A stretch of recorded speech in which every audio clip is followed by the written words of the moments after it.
Kylian Mbappe went from being the first name on France's team sheet to being left out of the squad entirely. The electric forward, who produced legendary statistics in the French league with PSG, has increasingly found himself to be a side character in a stacked Real Madrid squad. Real Madrid themselves seem to be all over the place at the moment, and there are stats that show Mbappe could be the main reason for their stumbling form. So how did Mbappe go from the appointed Prince of Paris and France's #1 player to a shadow of his former self? Just how bad is Kylian Mbappe, and what are the reasons for his shocking form? Didier Deschamps thinks that Mbappe is so bad right now that he chose not to make the star player part of France's latest squad for the Nations League. Mbappe has been in somewhat of a rut for France since their disappointing Euros tournament, where he failed to score any goals from open play. While Deschamps claims his decision to exclude Mbappe is a one-off, he is completely justified to exclude him due to his poor form for both club and country. However, some sources claim the reason Deschamps' decision was less for sporting reasons, but as a payback for Mbappe intentionally backing out of previous international matches. Reports claim that Mbappe said he only wanted to play important games for his country and wanted to focus on winning the Ballon d'Or. However, with his current form, the Ballon d'Or looks more distant than ever. Mbappe just can't seem to find his rhythm for Real Madrid, with most of his goals coming from penalties. The World Cup winner has scored 8 goals in 16 appearances for Real Madrid, with an expected goal average of 0.53 per game. 6 of the goals he scored were in La Liga, where he has had 52 shots in total, with an average of 4.7 shots per game, with 2.29 of those shots being on target. Only Robert Lewandowski has had more shots on target than Mbappe in the league this season. For any other player, these stats aren't bad, but for Mbappe, he is way below his usual standards. Before he joined Los Blancos, he scored 1.13 goals per 90 minutes. His poor conversion rate of 26.6% shows how poor he has been this season, and this has to hurt his new teammates. Against Barcelona during the El Clasico match, Mbappe blanked horrifically. He had 3 shots on target but missed 2 big chances. The nature of the misses shocked the Real Madrid faithful, as normally he's so clinical in 1v1s. Apart from his missed chances, Mbappe set a new unwanted record by being caught offside 8 times and in 1 match. Mbappe's poor scoring form also cost Real Madrid against AC Milan. He did everything right in the match, apart from putting the ball in the back of the net. He completed all of his 4 dribbles, had 3 key passes, but with a total of 8 shots, he only had 3 on target. Real Madrid ended up losing the game 3-1. With his poor form, the easy conclusion would be to question him regaining his form, wouldn't it? Well, his problem right now is way beyond just gaining form. His very presence in the Real Madrid squad has made them lose the balance that they had in the previous season. So let's provide some context to that. Real Madrid have been pursuing Mbappe before he joined Monaco at 13 years of age. They continued their pursuit before he went to PSG, but they were priced out of a move. Some reports claim they offered Monaco €160 million plus a further 20 million in add-ons. Monaco dismissed those rumours and ended up agreeing on a loan with a mandatory purchase clause of €180 million with PSG. Fast forward to 2021, and Mbappe wanted to leave PSG, and Madrid were again willing buyers. They made 2 offers which PSG rejected. Mbappe was then thought to be willing to join Madrid in 2022 on a free transfer, but in the end he renewed his contract with PSG until 2024. He then chose to run down his contract with PSG so he could finally join Madrid in a transfer saga that has lasted years. However, things seem to have changed between 2021 and 2024. Now, are you enjoying this content? If you do, please take a second to hit that subscribe button. I really appreciate everyone who does. When Madrid were actively pursuing Mbappe, they needed an heir to Ronaldo. Eden Hazard, who was supposed to be that player, struggled for consistency.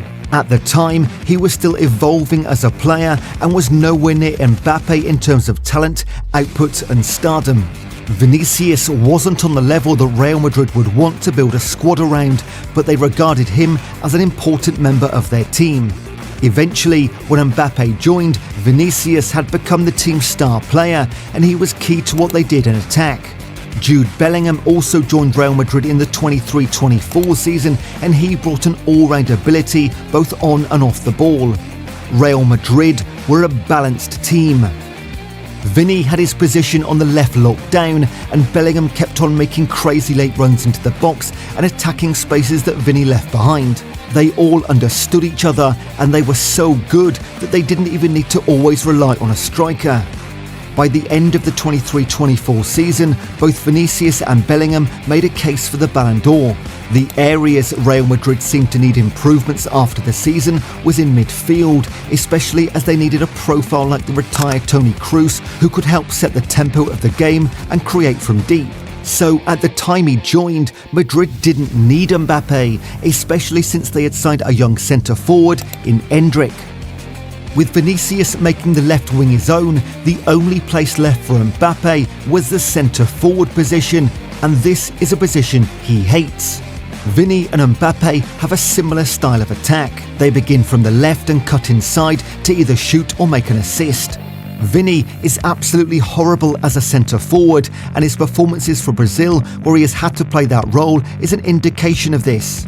While Mbappe doesn't like to be in the centre-forward role, he can actually play it, and this is backed by stats. For PSG in the 23-24 season, he played about 60% of games there and ended the season with 32 goals in 31 games. Although he let it be known he didn't like the role because it doesn't let him be on the ball as much as possible. Wanting to be on the ball as much as possible and still operating on the left wing, Mbappe has unbalanced Madrid. He and Vinny attack the same spaces, leaving the centre without presence. Bellingham, who now plays more as a central midfielder rather than an attacking midfielder, is trying to make those runs and attacking spaces that Mbappe vacates. So Bellingham is doing both his and Mbappe's job, and this is causing problems for Real. This is preventing them from maintaining their shape and also being able to perform defensive actions on the pitch. Real Madrid now lose the ball more often because of this, and their number of possession losses has increased. Unfortunately, Mbappe doesn't make up for the imbalance he causes by performing defensive actions that would help the team.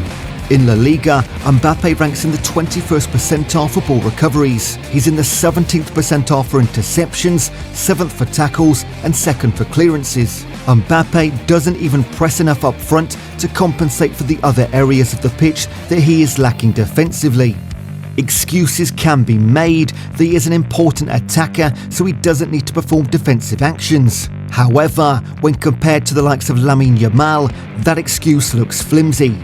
Yamal has been effective all round, both in the attack and the defensive phase. He's in the 71st percentile for ball recoveries, 82nd for interceptions and 97th percentile for tackles. Simply put, Yamal is ready to give everything for his team. Mbappe is not, and his lack of willingness to perform defensive actions have cost the team and helped them lose. Against Barcelona, Mbappe was more or less ball-watching when Marc Caicedo drove into an open space and provided the assist for Lewandowski. Mbappe was in the place to pressure, but didn't. If he had done so, that match could have had a different outcome. The Frenchman also did the same thing against Lille when Madrid were a goal down. He didn't track back to help the team and just hung around in the forward areas, wanting the ball to come to him. If he had been scoring, these lapses could be overlooked, but unfortunately, he isn't. Mbappe is getting frustrated, and this has reflected in his attitude on the pitch. He complains more now and gets frustrated when his teammates don't pass the ball to him.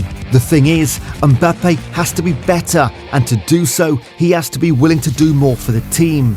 Whilst he didn't score against AC Milan, Mbappe was better in his attitude and overall team play. At some point, surely he will regain his form. Will he realise that in this current Madrid team, he isn't the superstar? At least not yet. Will he adapt to his new role at Real Madrid and eventually become a success? Let us know what you think in the comments below. Also, don't forget to like this video and subscribe to the channel for more football stories.